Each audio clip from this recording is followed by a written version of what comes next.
আসসালামু আলাইকুম। শ্রীলঙ্কাকে 2 উইকেটে হারিয়ে টি-20 বিশ্বকাপে বাংলাদেশ শুভ সূচনা করলো। অভিনন্দন বাংলাদেশ ক্রিকেট টিমকে। তো টসে জিতে বাংলাদেশের অধিনায়ক নাজমুল হাসান শান্ত প্রথমে শ্রীলঙ্কাকে ব্যাটিং এর আমন্ত্রণ জানায়। শ্রীলঙ্কা তাদের নির্ধারিত 20 ওভারে 9 উইকেট হারিয়ে 124 রান করে। তো জবাব দিতে নেমে বাংলাদেশ 1 ওভার বাকি থাকতে 125 রান নিয়ে জয়ের লক্ষ্যে পৌঁছে যায়। 8 উইকেট বাংলাদেশ হারায়। তো বাংলাদেশ কিন্তু অনেক কষ্টে জয় পায়, কারণ লাস্টে দিয়ে কিন্তু মাহমুদুল্লাহ রিয়াদ যদি না থাকতো বা যদি আউট হতো তখন কিন্তু ম্যাচটা বাংলাদেশ হেরে যাইতো। 15 বলে 12 রান দরকার ছিল। তো শ্রীলঙ্কার ওপেনার নিশাঙ্কা এবং কুশাল মেন্ডিস কিন্তু প্রথমে দুর্দান্তভাবে শুরু করে। তো কুশাল মেন্ডিস আউট হওয়ার আগে কিন্তু 8 বলে 10 রান করে 2টি 4-এর সাহায্যে। তাসকিনের প্রথম ওভারে পরপর 2 বলে কিন্তু 2টি দুর্দান্ত 4 মারে। তো তৃতীয় বলে কিন্তু ব্যাটের কানায় লেগে ইনসাইডেড হয়ে সে বোল্ড আউট হয়ে যায়। তো তাসকিনের প্রথম আঘাত আনে। তারপরে অনডাউনে নামা কাবিন্ডো মেন্ডিস সে কিন্তু নিশাঙ্কার সাথে দুর্দান্ত ভাবে জুটি করে, যদিও সে 5 বলে 4 রান করে, কিন্তু তাদের পার্টনারশিপটা কিন্তু ভালো হয়ে যায়, কারণ নিশাঙ্কা কিন্তু এক প্রান্তে চালিয়ে খেলতে থাকে। তো নিশাঙ্কা সে কিন্তু সাকিবের 1 ওভারে 5ম ওভারে 4টা 4 মারে।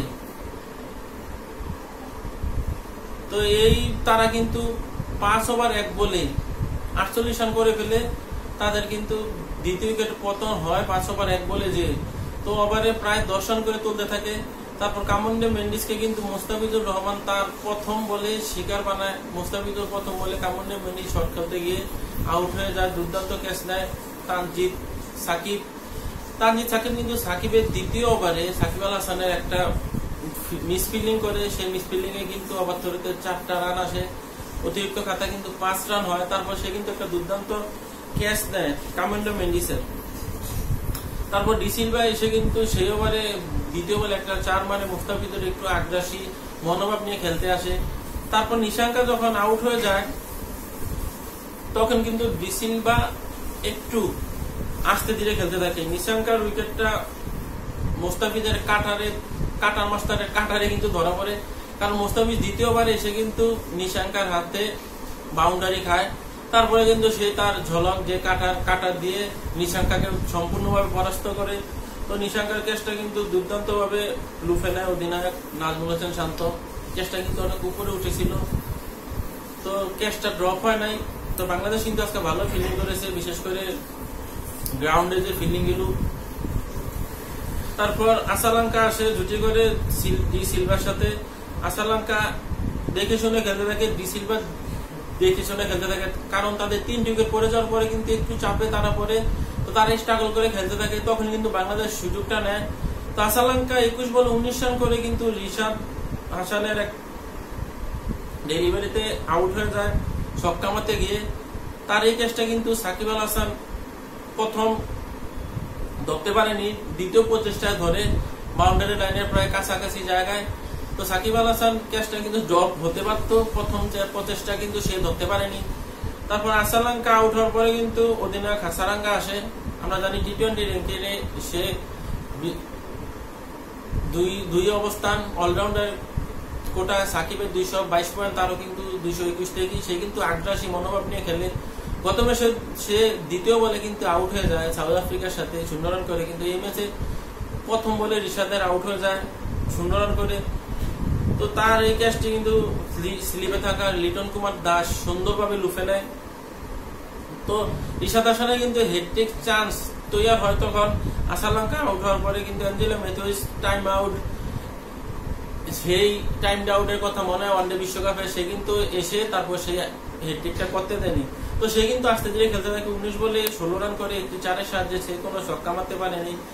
তাকে কিন্তু সুন্দরভাবে তানজিদ হাসান সাকিব লাস্টে আউট করে লাস্টের ওভারে। তাকে কিন্তু কোনো বাউন্ডারি মারতে দেয়নি। দাসুন সানাকা সে 7 বলে মাত্র 3 রান করে। তাসকিনের লাস্টের বলে কিন্তু সে শিকার হয়। তাসকিনের 4র্থতম ওভারে লাস্ট বলে কিন্তু সানাকাকে দুর্দান্ত ভাবে পরাস্ত করে আউট করে লিটন কুমার দাসের হাতে ক্যাচ বানিয়ে। তো থিকসানা 3 বলে কোনো রান করতে পারেনি। ফাতিহ রানা 1 বলে 0 রান অপরাজিত থাকে এবং তুষারা 1 বলে 0 রান অপরাজিত থাকে। বাংলাদেশের নিয়ন্ত্রিত বোলিং এ কিন্তু শ্রীলঙ্কায় 124 রানে থামতে হয়। তো বাংলাদেশের পক্ষে তানজিদ হাসান সাকিব 4 ওভারে 24 রান দিয়ে 1 উইকেট নেয়।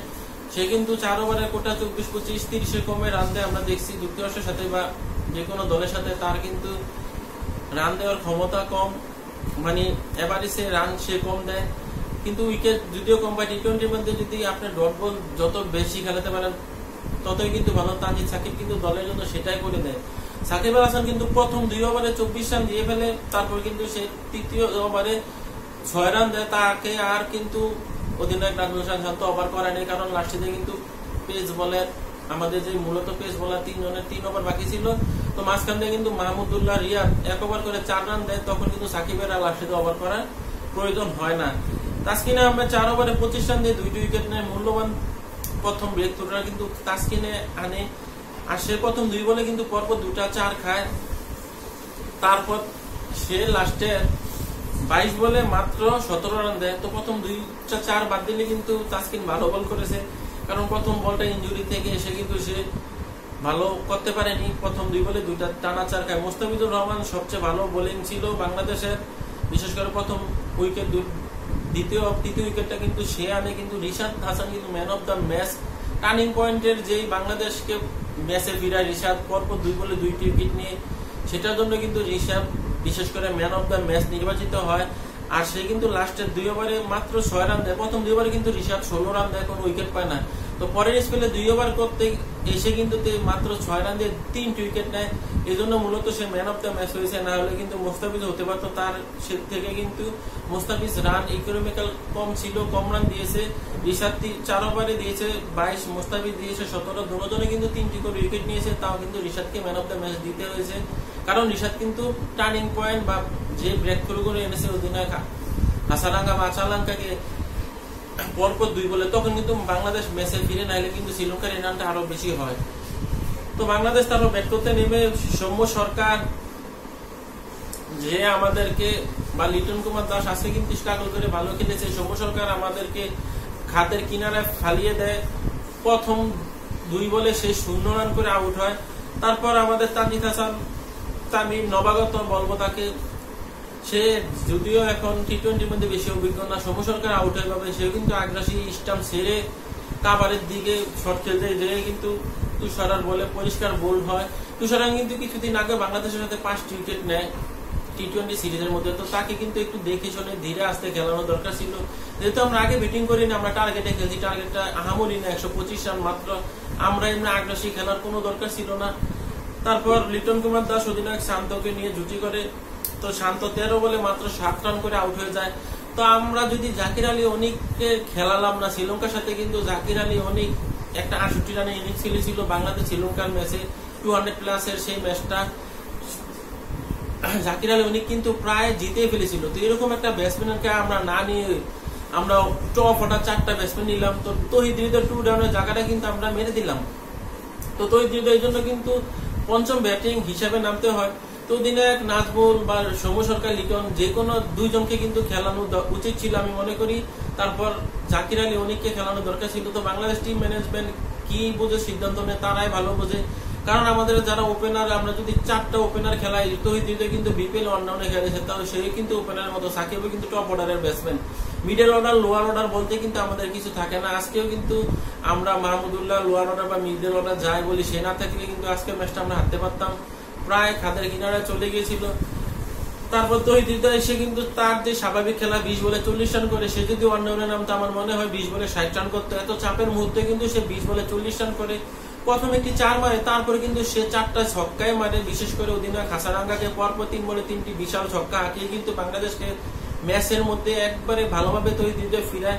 সে আউট হয়ে যায় 20 বলে 40 রান করে। তারপর কিন্তু বাংলাদেশ আবার সেই খাদের কিনারায় চলে যায়। সাকিব আল হাসান 14 বলে 8 রান করে আউট হওয়ার পরে, তারপর মাহমুদুল্লাহ ক্রিজে থাকা অবস্থায় রিশাদ হাসান সে 3 বলে 1 রান করে, সেও কিন্তু স্টাম্প ছেড়ে শট খেলে রিস্ক নিয়ে, যেটা তানজিদ হাসান তামিম সেই তুষারাকে খেলেছে। রিশাদ কিন্তু আমরা জানি ছক্কা মারতে পারে, তো ছক্কা সবাই মারতে পারে ক্রিকেটে। ক্রিস গেল বা কিংবদন্তি যারা আছে আরো হার্ড হিটার আফ্রিদি, তারা কিন্তু স্ট্রাগল করে কাট করে দলের প্রয়োজনে আস্তে ধীরে খেলে, কিন্তু বাংলাদেশের প্লেয়াররা বিশেষ করে লোয়ার অর্ডাররা এই মন মানসিকতা নাই।